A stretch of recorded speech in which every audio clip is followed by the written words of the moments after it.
किताबुल अज़ान। सबसे जी आज हमने शुरू करना है किताबुल अज़ान। अज़ान के हवाले से इमाम बुखारी ने एक मुकम्मल किताब दर्ज की है। उसके अंदर अज़ान के हवाले से अज़ान कब फ़र्ज़ हुई, इसकी फ़र्ज़ियत कैसे नाजिल हुई, किस तरह अज़ान कही गई, अज़ान में कौन कौन से कलिमात हैं, किन को एक एक मरतबा कहना है, किन को दो दो मरतबा कहना है। बाकायदा नमाज के लिए अज़ान के कहने की यानी कलिमात को दोहराने का एक प्रॉपर अंदाज़, एक प्रॉपर तरीका शरीयत ने सिखलाया, जिसे अज़ान कहा जाता है। अज़ान को पढ़ने वाला मुअज़्ज़िन कहलाता है, चूँकि वो कलाम कर रहा होता है, अज़ान के लिए पुकार रहा होता है, इस वजह से उसको अज़ान पढ़ने वाला यानी मुअज़्ज़िन कहा जाता है। देखते हैं जी, अज़ान की किताब के अंदर सबसे पहला बाब है किताब बदइल अज़ान। अज़ान की इब्तिदा किस तरह से हुई। जैसे हमने पढ़ा बदिल वही की इब्तिदा किस तरह से हुई, तो अज़ान कैसे मार्ज़ वजूद में आई, कैसे ज़रूरत पड़ी अज़ान की ज़रूरत कैसे महसूस हुई, ये इंशाल्लाह हम पढ़ेंगे इस बाब के अंदर। अन इब्न उमर, अब्दुल्लाह इब्न उमर रिवायत करते हैं रज़ी अल्लाह ताला अन्हुमा, काना थे यकूलू कहते थे, कानल मुस्लिमूना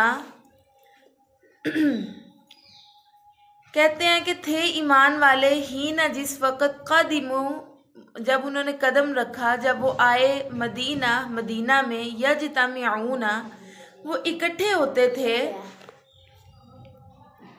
फयतहय्यनून सलाह और वो आते थे नमाज के लिए। यानी बाकायदा तौर पे कोई ऐसा इज्तिमा अज़ान के इज्तिमा के लिए कोई पुकार नहीं पुकारी जाती थी, बस एक वक़्त मुकर्रर किया होता था और अपने वक़्त के ऊपर सारे अज़ान के लिए आ जाते। अब एक वक़्त जो मुकर्रर किया हुआ होता है, बाज़ औक़ात बंदा नहीं भी उसको याद रहता कि ये वक़्त इसमें मैंने ये काम करना था।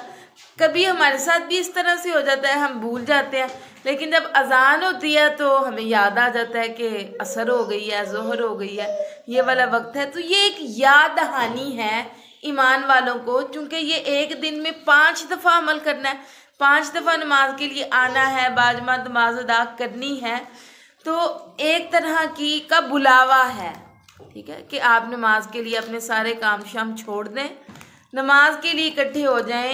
एक इज्तिमा करने के लिए आपको पुकारा जा रहा है। पहले क्या था, जब मुसलमान मदीना में आए तो वो इकट्ठे होते थे और बस आते थे नमाज के लिए, यानी एक वक्त मुकर्रर किया होता और उस वक्त पे सारे इकट्ठे होके नमाज पढ़ लेते थे। लैसा नहीं युनादा लहा, उन्हें उस नमाज के लिए पुकारा नहीं जाता था, यानी कोई मुनादी, कोई ऐलान करने वाला ऐलान नहीं करता था। उन्हें ऐसे ही बस एक वक्त मुकर्रर था और उस वक्त मुकर्रर पे सारे आते इकट्ठे होते और नमाज अदा कर लेते। फ़तकल्लमू यौमन, बस कलाम किया गया एक दिन, यानी इस पर मशावरत की गई, इस बात पे बहस की गई, फ़ी दालिका, इस मामले में कि कोई ऐसा काम होना चाहिए जी सबको इकट्ठा करने वाला, एक तरतीब के साथ बाजमात नमाज अदा करने वाला, कि कोई बंदा रह ना जाए, एक याद दहानी भी हो जाए और एक ऐलान भी हो जाए।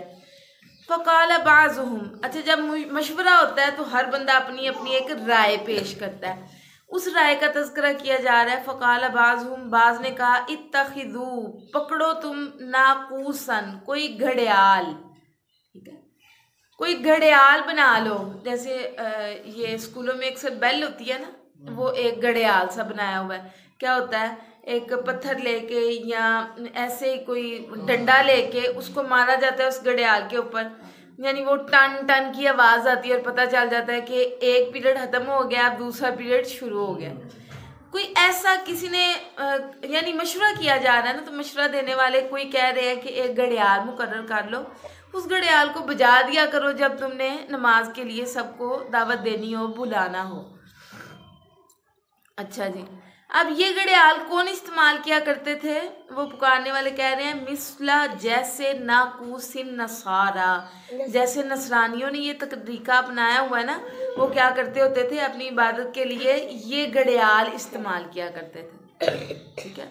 आज भी लोगों ने सायरन रखे हुए हैं, ठीक है, आपने देखा है इफ्तारी के वक़्त, सहरी के वक़्त ये एक सायरन बजता है। ये सायरन इस्लाम का शरई तरीका नहीं है, ये यहूदो नसारा के तरीके हैं जो इस्लाम ने पसंद नहीं किए। इस्लाम का एक अपना तरीका है, इस्लाम का एक अपना वक़ार है, इसलिए बल्कि इस्लाम ने तो बिलखसूस उनकी मुशाबत से मना फरमाया।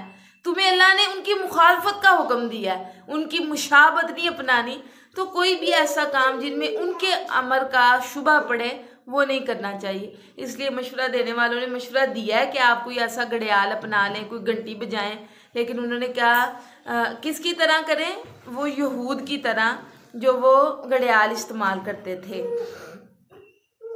अच्छा जी, वकाला बाज़ुहुम, बाज कहने लगे बल्कि बूकन, एक बिगल, ठीक है, यानी एक बाजा बनाए, ठीक है, एक बाजे नुमा का, मिसला जैसे कर्निल यहूद, यहूदियों की कौम ने ये अपनाया हुआ था, उनके दौर में ये हुआ करता था। वो क्या करते, एक बाजे नुमा उन्होंने एक हथियार सा बनाया होता, उसमें क्या करते, जिस तरह बाजे में हम करते हैं ना, फूंक मारते हैं और आवाज़, ऊंची आवाज़ निकलती है दूसरी तरफ से, वो अंदर से उन्होंने अपने अपने सिस्टम बनाए हुए हैं, जिस तरह की आवाज़ निकालना हो उस तरह का वो बाजे का साइज, उसकी बनावट बना दी जाती है, उस तरह की आवाज़ निकलती है उसमें से।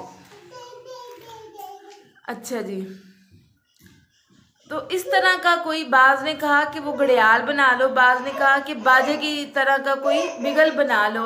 फ़काला उमर, उमर कहते हैं अवला यबअसूना रजुलन, कि ऐसा ना करें कि खड़ा किया जाए एक बंदे को, युनादी, वो पुकारे, वो बुलाए, बिस्सलाती, नमाज के लिए, यानी एक बंदे को ना भेजा जाए, वो खड़ा हो एक जगह के ऊपर, वो ऊंची आवाज़ से ऐलान कहे। तो ये तरीका मेरे ख्याल के मुताबिक, मेरी राय है कि ये ज़्यादा अच्छा और मुनफरिद अंदाज़ है। ना तो हम उनकी मुशाबत कर सकेंगे, उनकी मुखालफत भी हो जाएगी और हमारा एक अलग से तरीका और एक अलग से अंदाज़ भी हो जाएगा। फ़क़ाल रसूलुल्लाह सल्लल्लाहु अलैहि वसल्लम, तो नबी सल्लल्लाहु अलैहि वसल्लम ने हज़रत उमर की मुआफ़क़त करते हुए ये फरमाया, या बिलालु, ए बिलाल, कुम, आप खड़े होइए, फनादी, पस आप पुकारें, बिस्सलाती, नमाज के लिए। पहले मुसलमान छुप छुप के नमाज़ें पढ़ा करते थे, कोई एलानिया नमाज पढ़ने का कोई ऐसा अंदाज ही नहीं था। छुप छुप के नमाज़ें पढ़नी है तो बिलखसूस ऐलान करके नमाज पढ़ना, ये तो बहुत बड़ी बात थी। तो जब मदीना में आए हैं ना, शुरू वाले हालात में, यानी ऐसे नमाज़ें पढ़ रहे थे, लेकिन कुछ सहाब को ख्वाब में ये तरीका बतलाया गया कि क्यों ना आप खड़े हों, अज़ान के कलिमात सिखाए अल्लाह रब्बुल आलमीन ने ख्वाब के ज़रिए, और आप ऐसा तरीका अपनाएं। उनमें अब्दुल्ला बिन ज़ैद एक सहाबी थे, दूसरे हज़रत उमर भी थे, इनको भी ख्वाब आया था कि आप इस तरह अज़ान के कलिमात कहें और पुकारें नमाज के लिए। तो इस तरीके को नबी सल्लल्लाहु अलैहि वसल्लम ने बाहमी मुशावरत से पसंद करते हुए ये तरीका बतलाया कि इस तरह एक शख्स खड़ा हो। वही पहले स्पीकर और इस तरह के, यानी लाउड स्पीकर, कोई ऐसा ज़रिया नहीं था कि एक बंदा स्लो मोशन में भी अगर बोल रहा है तो स्पीकर से उसकी आवाज़ को बढ़ा करके पेश किया जाए और आवाज़ आ जाए। नहीं, इस किस्म का सिस्टम नहीं था, बल्कि एक बंदा खड़ा होकर एक ऊंची इमारत मकान के ऊपर वो अज़ान पढ़ता था। यही कलिमात जो पढ़े जाते हैं, उससे क्या होता था, सब लोगों को पता चल जाता था और नमाज के लिए इकट्ठे कर दिया जाता था। और नबी सल्लल्लाहु अलैहि वसल्लम ने ये एक तरीका नमाज को इकट्ठा करने के लिए, नमाज के लिए, इज्तिमा के लिए मुकर्रर फरमाया, जिसको क्या कहते हैं, अज़ान कहते हैं। दूसरा बाब है जी, बाबुन अल अज़ानु, अज़ान के कलिमात, मसना, 2 मरतबा कहना है, मसना 2 मरतबा कहते हैं, यानी 2 बार अज़ान के कलिमात को कहना है। जैसे अल्लाहु अकबर, अशहदु अल्ला इलाहा इल्लल्लाह, अशहदु अल्ला इलाहा इल्लल्लाह, ऐसे ही पढ़ते हैं ना। ये अज़ान के कलिमात 2 मरतबा कहना है। अनस बिन मालिक रज़ी अल्लाह तआला अन्हु से रिवायत है, काला कहते हैं, उमिर बिलालुन, बिलाल को हुक्म दिया गया, अन यशफ़ा, यशफ़ा का मतलब है जुफ्त पढ़ना, 2 मरतबा पढ़ना, ठीक है, कि वो 2 मरतबा पढ़े अल अज़ाना, अज़ान को, व अन यूतिरल इकामा, और वो वितर करें इकामत को, इल्लल इकामा, यानी इकामत के अलावा किसी को भी वितर नहीं पढ़ना, सिर्फ इकामत को ही वितर पढ़ना है। वो क्या है, कद कामतिस सलाह, ठीक है, सॉरी, बाकी सारे कलिमात को जो इकामत में एक एक मर्तबा पढ़ना है, लेकिन इकामत में कद कामतिस सलाह को दो दो मर्तबा पढ़ना है, ठीक है। इकामत में भी अजान वाले कलिमात को दो दो मर्तबा, सिवाय कद कामतिस सलाह, ठीक है, कद कामतिस सलाह, इसको जो है दो मर्तबा पढ़ना है। इसके अलावा इकामत में भी सारे कलिमात ये दो दो दफ़ा ही पढ़े जाएंगे, जिस तरह अजान में पढ़े जाते हैं। देखिए, अजान बिलखसूस किसके लिए होती है? अब नबी सल्लम ने अजान कहलवाई, अजान के बाद कुछ वक़्त गुजरा, दुरानियाँ गुजरा, ये दुरानियाँ सफ़े बनाने के लिए था, ये दुरानियाँ सबके इज्तिमा के लिए था। अब देखिए, हर बंदा मस्जिद के करीब तो नहीं ना है, कोई मस्जिद के दूर दूर इलाकों में भी रहते थे, तो वहाँ वो लोग जब तक इकट्ठे ना हो जाएं तब तक ये दुरानियाँ था। इस दुरानिया के अंदर अंदर अब बाद में नमाज शुरू की जाएगी। तो जब नमाज शुरू की जाएगी वो भी किससे? अजान के ही इन कलिमात से शुरू की जाएगी, जिसको इकामत कहा जाता है, ठीक है जी। इसको एक और भी लफ्ज़ कहा जाए तस्वीब, ये इकामत कहना है, इसको तस्वीब भी कहते हैं। तस्वीब दोबारा से अजान के कलिमात को दोहराना, इस अमल को तस्वीब भी कहा जाता है। एक और हदीस पढ़ लें, उसमें यही वजाहत है, बस दो दो मरतबा अजान की कलिमात दोहराने हैं। बाबुन बाब फज़ल तअज़ीन, अजान की फजीलत क्या है? अन नबी हुरैरा, अबू हुरैरा से रिवायत है, ना रसूलुल्लाह सल्लल्लाहु अलैहि वसल्लम, लेकिन नबी सल्लम ने फरमाया, काल, आपने क्या फरमाया, इदा नू दिया, जब पुकारा जाता है लिस्सलाती, नमाज के लिए, यानी ये नमाज की फजीलत है कि जब नमाज के लिए पुकारा जाता है, अदबर शैतान, पुश्त फेर के भागता है शैतान, वलहु ज़ुरात, ऐसे भागता है कि उसकी हवा खारिज हो जाती है। हत्ता ला यस्मा तअज़ीन, वो क्यों भागता है? वो इसलिए भागता है ताकि ना वो सुन सके इन अजान के कलिमात को। उसके ऊपर ये अजान के कलिमात इतने गिरां गुजरते हैं, इतने गिरां गुजरते हैं कि वो उन जगहों की तरफ लपकता है, भागता है, दौड़ता है जहाँ पर ये कलिमात उसके कानों में ना पड़ सकें। वही मिसाल आ गई हज़रत उमर को देख के, क्यों वो भाग जाता है?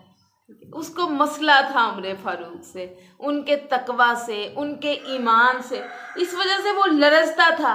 वो करीब से गुजरता नहीं था, वो दूर से ही रास्ता तब्दील कर लेता था, गली बदल लेता था, वो पास नहीं था आता। ऐसे ही जहाँ पर ये कलिमात उसे सुनाई दे रहे होते हैं, वो गोज़ मार के भाग जाता है, यानी कि उसकी हवा खारिज हो जाती है, ऐसे वो भागता है वहाँ से। फ़इदा कज़ा, जब पूरी हो जाती है, अन्निदा, ये पुकार, यानी ये अज़ान जब पूरी हो जाती है, अकबला, ये फिर आ जाता है, हत्ता, यहाँ तक कि इदा, जब सुविबा, ठीक है, ये तस्वीब से है, जब दोबारा कही जाते हैं ये कलिमात, कब? इकामत के लिए, बिस्सलाह, यानी नमाज की के लिए जब तकबीर कही जाती है, अदबरा, तकबीर में भी वही कलिमात होते हैं, फिर इस पे गिरां गुजरते हैं, अदबरा, फिर ये पुष्ट फेरता है, हत्ता, यहाँ तक कि इदा कज़त तस्वीब, यहाँ तक कि वो इकामत भी पूरी हो जाती है, अकबला, ये फिर आ जाता है। शैतानियत देखें इसकी, ये पीछा नहीं छोड़ता बंदे को। एक तो वो बंदा है ना जिसे नमाज पढ़नी ही नहीं, वो तो इसका चेला चांटा बना बैठा है ना, यानी वो इसके कदमों पे चल रहा है, वो कहता है ना नमाज, ना रोज़ा, ना ज़कात, हज, कुछ भी नहीं, मैं तुम्हारा अच्छा शिकारी हूँ। एक वो बंदा जो 5 टाइम नमाज पढ़ने वाला है, देखें ये कितने पापड़ बेल रहा है उसको परेशान करने के लिए, उसको अल्लाह की रहमत से महरूम करने के लिए, और हम इधर बड़े, वो कहते हैं ना, बड़ी अकड़ के साथ बैठे हैं कि हम नमाजी हैं।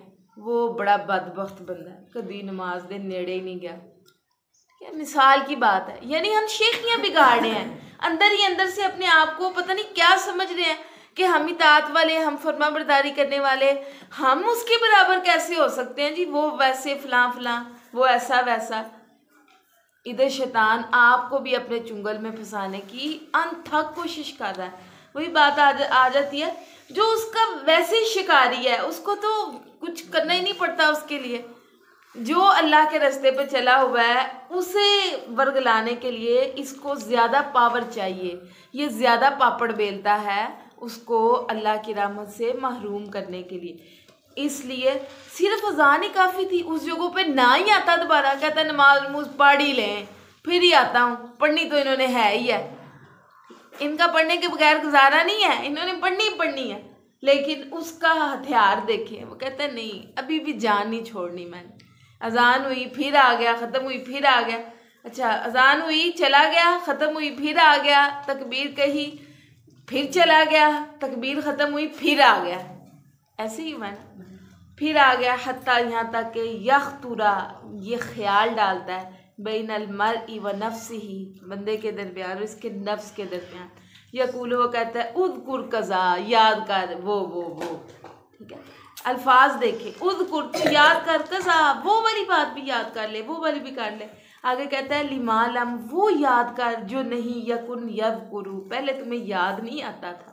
हदीस के अल्फाज हैं, हमारे भी ये अल्फाज होते हैं ना, जो पहले नहीं याद आ रहा होता वो नमाज में याद आती है बात, चलो जी ऐसे था। ये शैतानी ख्याल है, यानी ये पक्का आप यकीन कर लें कि शैतान वर्गला रहा है, उसको झटके। हदीस में आता है रसूलुल्लाह सल्लल्लाहु अलैहि वसल्लम ने फरमाया कि वो ख्याल डाल रहा है, बार बार झटको उसको, नहीं बाज आ रहा, फिर वो ख्याल डाल रहा है आऊज़ु बिल्लाहि मिनश शैतानिर रजीम 3 दफ़ा पढ़ के अपनी बाएं साइड पे थू थू करना है नमाज के अंदर ही, ठीक है। इस कदर वो ख्यालात डाले, ये बाकायदा इस काम के ऊपर मामूर शैतान मुकर्रर कर दिया जाता है। तुम इधर खड़े हो जाओ बिलखसूस इस काम के लिए, तुमने ख्याल डालना ही डालना। उसने नमाज में खलल पैदा कर दिया ना। कौन सा बंदा है जो कहता है 100% मेरी नमाज बिल्कुल ठीक है? उसने ख्यालात डालने ही डालने हैं, उसने अपना काम करने की कोशिश करनी ही करनी है। बंदा बचता है सिर्फ अल्लाह की रहमत से, बंदा बचता है सिर्फ अल्लाह की तौफीक से। इसमें बंदे का अपना कोई कमाल नहीं है। हज़ारों नेकियां करके भी पता है अल्लाह की बारगाह में कबूलियत का शर्फ मिलने वाली है कि नहीं है, हमें कोई पता नहीं है, हमारे कुछ इल्म में नहीं है। हमने बख्शे जाना है, हमने अज़ाब से बचाए जाना है, तो अल्लाह की रहमत ही होनी है इंशाअल्लाह।